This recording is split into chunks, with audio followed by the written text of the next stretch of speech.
Hello everyone, welcome back to another video of class 11th IP।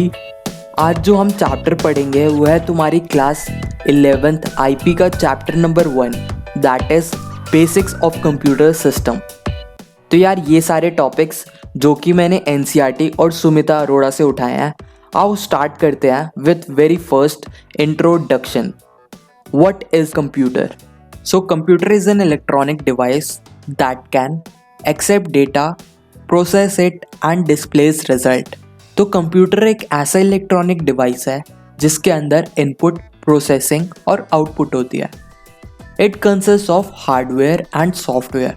तो आओ सारे topics को डिटेल में कवर करते हैं। First we have is input devices. Devices that take input and convert them into binary form, यानी ऐसे devices जो ह्यूमन अंडरस्टैंडेबल डेटा को कंप्यूटर अंडरस्टैंडेबल डेटा में कन्वर्ट कर दे, उसे हम क्या बोलते हैं? Input devices. इसके एग्जांपल हो गए keyboard, mouse, scanner etcetera. So next we have is output devices. These devices convert digital और binary data into human understandable form. तो ऐसे डिवाइसेस जो डिजिटल डेटा को ऐसे फॉर्म में कन्वर्ट कर दे जो ह्यूमन समझ सके, उसे हम क्या बोलते हैं? Output devices. इसका एग्जांपल जैसे desktop, printer, speaker etcetera. So next we have is processing. इसमें एक फुल फॉर्म याद कर लेना CPU की, that is central processing unit. इसकी डेफिनेशन देखते हैं। It directs, guides and controls the performance of our computer. तो कंप्यूटर की मेन फंक्शनैलिटी कौन परफॉर्म करता है? Processing unit. It is also called brain of computer and microprocessor। Further हमारा CPU 3 सब पार्ट से मिलकर बना है। First we have is control unit. ये CPU का भी मेन सिस्टम होता है, इसे हम सेंट्रल नर्वस सिस्टम भी बोलते हैं। It controls all input and output devices. Third we have is it controls data flow, मतलब कौन इनपुट डिवाइस से कब डेटा लेना है और किस आउटपुट डिवाइस में डेटा डिस्प्ले कराना है, सब कंट्रोल यूनिट करता है। Next we have is arithmetic logical unit. जैसे नाम से पता चल रहा है, सारे अरिथमेटिकल और लॉजिकल ऑपरेशंस इस यूनिट के अंदर परफॉर्म होते हैं। Third we have is registers. जब भी हमारी प्रोसेसिंग होती है तो CPU को टेम्पररी डेटा कहीं स्टोर करना होता है, तो वो टेम्परेरी डेटा कहाँ पर स्टोर करता है? रजिस्टर्स के अंदर। डेटा स्टोरेज के कंसेप्ट को और अच्छे से समझते हैं inside our next section, that is computer memory. तो सबसे पहला क्वेश्चन, आखिर कंप्यूटर को मेमोरी चाहिए ही क्यों? तो यार जो भी डेटा और इंस्ट्रक्शंस प्रोसेसिंग में यूज होने वाले हैं, सब कहाँ पर स्टोर होते हैं? कंप्यूटर मेमोरी के अंदर। अब यार ध्यान से सुनना, तुम्हें बहुत सारी चीजें सीखने को मिलेंगी। तो यार तुमने कभी ये तो सुना होगा कि कंप्यूटर बस 0 और 1 अंडरस्टैंड करता है। अब एक कमाल की बात कि दुनिया का हर एक डिजिट, हर एक कैरेक्टर, इवन हर एक सिंबल को हम 0 और 1 में कन्वर्ट कर सकते हैं। इस 0 और 1 को हम बिट बोलते हैं। इस 0 और 1 को हम बोलते हैं BIT बिट, ठीक है। और अगर 4 बिट आपस में हम कंबाइन कर दे तो वो फॉर्म करता है निबल, NIBBLE। तो यार ये रहे कुछ निबल के एग्जाम्पल। सिमिलरली अगर तुम 8 बिट आपस में कंबाइन कर दोगे तो वो फॉर्म करेगा 1 बाइट। इतना आई गेस क्लियर होगा। अब यार जो तुम बोलते हो 16 GB की पेन ड्राइव, 8 GB की रैम, 2 KB पर सेकेंड की वाईफाई स्पीड, ब्ला ब्ला, उनमें ये GB, MB, KB पता है तुम्हें क्या होता है? यही होते हैं यूनिट्स ऑफ मेमोरी। अब यार देखो, 1 किलोबाइट के अंदर 1024 बाइट्स होते हैं। सिमिलरली 1 MB के अंदर 1024 KB होते हैं। और ऐसे ही करते करते अलग अलग यूनिट्स का अलग अलग कन्वर्जन हम कर सकते हैं। तो ये याद रखना, जैसे मैथ्स में 1 किलोमीटर में 1000 मीटर होते हैं, बट कंप्यूटर के अंदर 1 किलोबाइट के अंदर 1024 बाइट होते हैं। ये गलती मैंने अपने टाइम पे करी थी, तो तुम ये गलती मत करना। So next we have is types of memory. First type की होती है हमारी प्राइमरी मेमोरी। इसे हम मेन मेमोरी भी बोलते हैं। जब भी तुम्हारा कोई सॉफ्टवेयर या एप्लीकेशन स्टार्ट होता है तो वो सबसे पहले मेन मेमोरी में लोड होता है, उसके बाद सीपीयू से स्टार्ट करता है। तो हमारा प्राइमरी मेमोरी भी दो टाइप के होते हैं। First we have is RAM and second we have is ROM. इन दोनों में डिफरेंस याद कर लेना। रैम की full form random access memory, ROM की रीड ओनली मेमोरी। रैम जो होता है तुम्हारा टेम्परेरी डेटा स्टोर कर रखता है, बट जो रोम होता है वो परमानेंट स्टोर करके रखता है। रैम वोलाटाइल नेचर का होता है। जैसे अगर तुम काम करते करते तुम्हारा पीसी एकदम से बंद हो जाए तो रैम का जो भी डेटा है वो लॉस्ट हो जाएगा, बट रोम में वो डेटा स्टोर रहेगा क्योंकि वो नॉन वोलाटाइल टाइप का है। रैम जो यूज होता है नॉर्मल ऑपरेशंस के लिए होता है। रोम जब भी पीसी वगैरह स्टार्ट करना होता है तब रोम की यूज होती है। तो रैम फास्ट होता है और रोम रैम से स्लो होता है। ठीक है, ये थे रैम और रोम के डिफरेंस।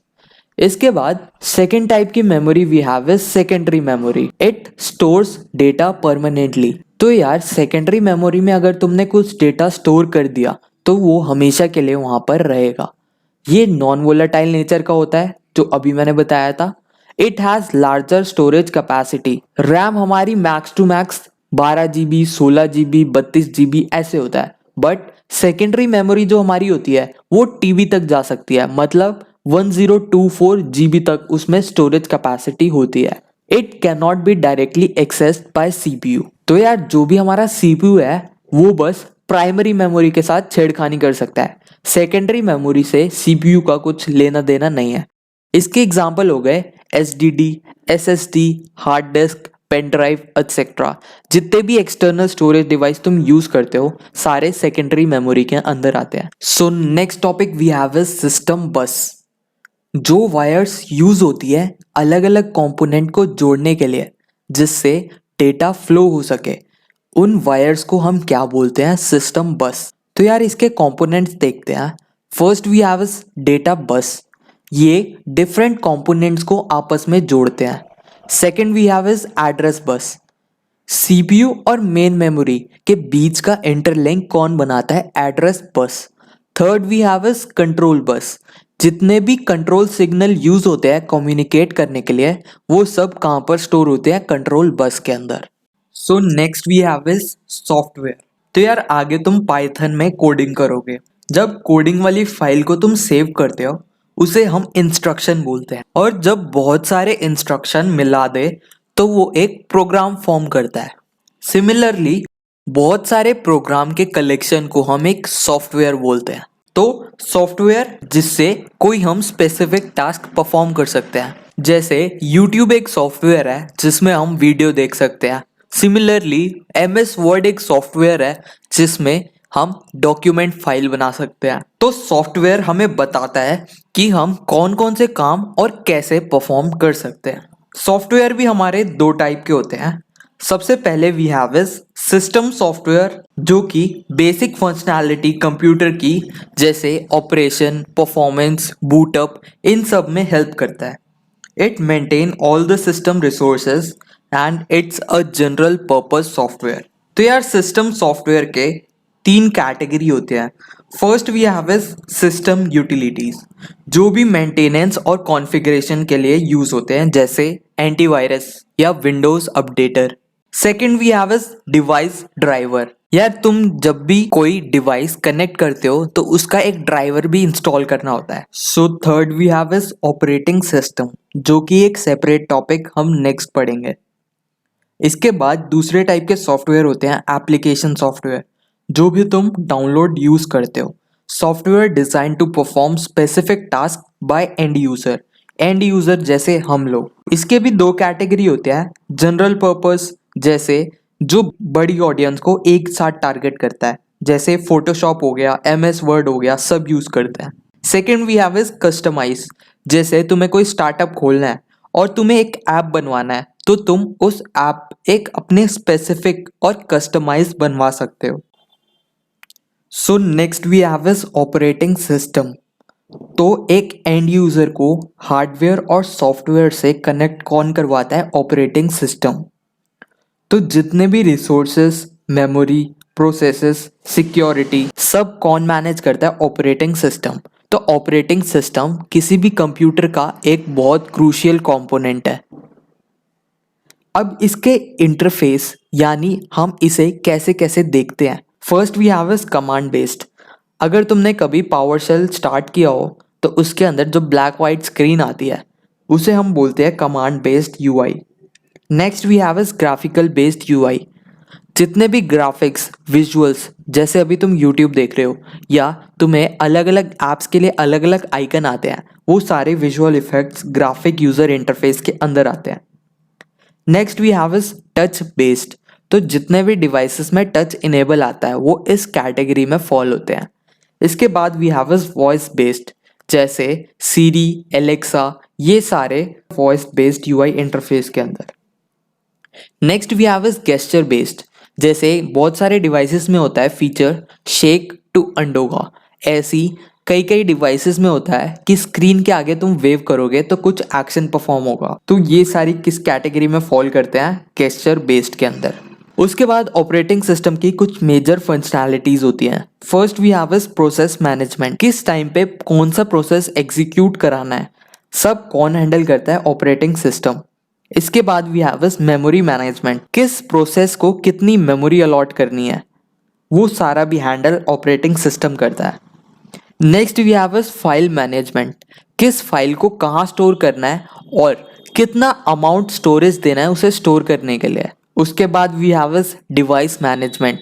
कितने डिवाइसेस किस कंप्यूटर से कनेक्ट है, किसको इनपुट लेना है किससे और किसको आउटपुट दिखाना है। Next we have is security, जो क्रूशियल कंपोनेंट है किसी भी कंप्यूटर का, सब ऑपरेटिंग सिस्टम ही हैंडल करता है।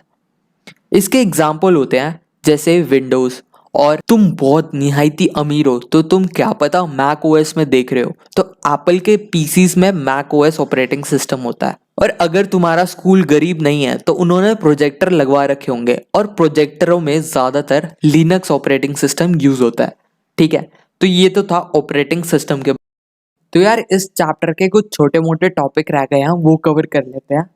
First we have is data. ये तुम बचपन से पढ़ रहे हो, collection of raw facts and figures.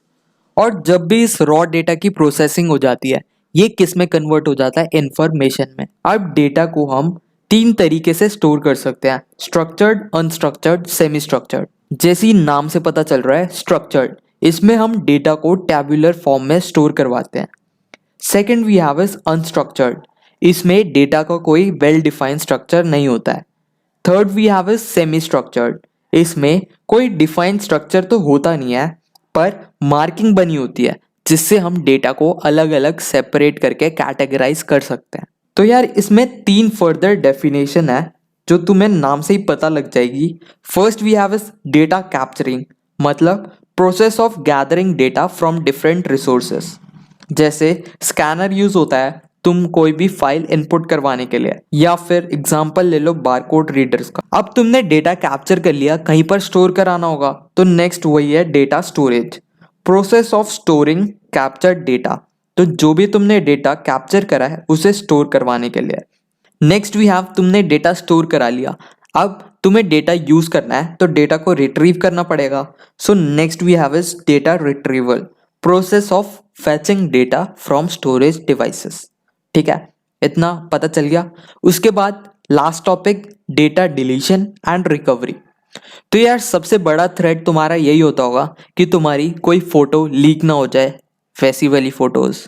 ठीक है, कभी भी ओयो मत जाना। तो यार यही बिगेस्ट थ्रेट है कि डेटा कहीं डिलीट ना हो जाए या फिर डेटा कोई लीक ना हो जाए।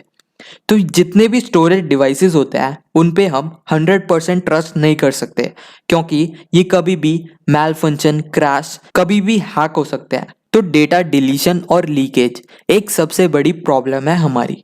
तो डेटा रिकवरी वही प्रोसेस होता है जिसमें जो भी डिलीटेड डेटा होता है उसे हम रिकवर कर सकते हैं। तो यार इसकी definition, process of retrieving deleted, corrupted और lost data from secondary storage devices. अब यार तुम्हें अपनी प्राइवेसी मेंटेन रखनी है तो ये कुछ स्टेप्स है तुम्हें परफॉर्म करने होंगे। First we have is don't allow any stranger to work on your system. किसी अनजान व्यक्ति, बंदा या बंदी को अपना पीसी मत दो दानवीर बनके। Second we have is use strong passwords, अपने नाम और फ़ोन नंबर पासवर्ड में लिखना अवॉइड करना चाहिए। थर्ड वी हैव इज जो भी तुमने ओल्ड स्टोरेज डिवाइसेस पास्ट में कभी यूज़ करे हैं तो कबाड़ी वाले को बेचने से पहले उसे अच्छे से डिलीट कर दो। तो ऐसी हालत बना देना कि वो पेन ड्राइव अपने पीसी में लगाने से भी 100 बार सोचेगा। ठीक है, तो यहाँ पर तुम्हारा चैप्टर खत्म हो गया। नीचे सजेशंस बता देना वीडियो कैसी लगी और क्या क्या इंप्रूवमेंट तुम्हें चाहिए थैंक यू बारे में।